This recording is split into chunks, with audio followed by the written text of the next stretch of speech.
আন্তর্জাতিক মাতৃভাষা দিবস যথাযথ মর্যাদায় উদযাপিত হলো মুর্শিদাবাদে।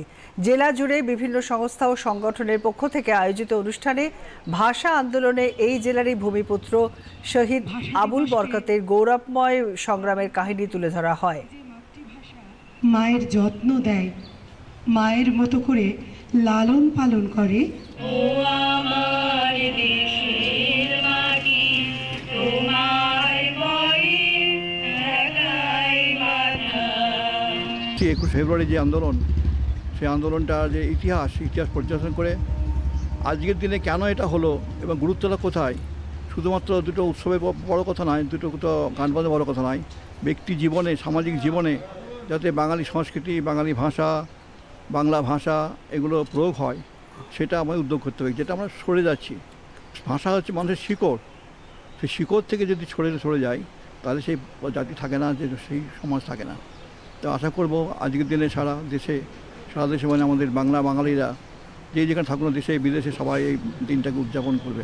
ভাষা শহীদ যারা হয়েছিলেন, আমাদের মাতৃভাষা বাংলা এই দাবিতে যারা সবার আগে এগিয়ে এসেছিলেন, তাদের মধ্যে একজন অন্যতম হলেন আমাদের জেলারই ভূমিপুত্র আবুল বরকত।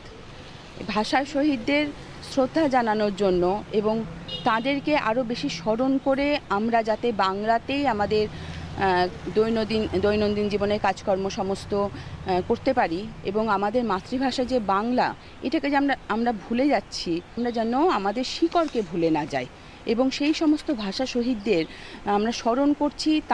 তারা যে আমাদের ভাষার জন্য প্রাণ দিয়েছিলেন, সেই তাদের কথা স্মরণ করে এবং তাদেরকে শ্রদ্ধা জানানোর জন্যই আমাদের যে আবুল বরকত বা আরও যারা ছিলেন তাদেরকে শ্রদ্ধা জানানোর জন্যই আজকের আমাদের এই অনুষ্ঠান। জেলা তথ্য সংস্কৃতি দপ্তরের তথ্য আধিকারিক সুবীর সরকার এই দিনটির তাৎপর্য ব্যাখ্যা করেন।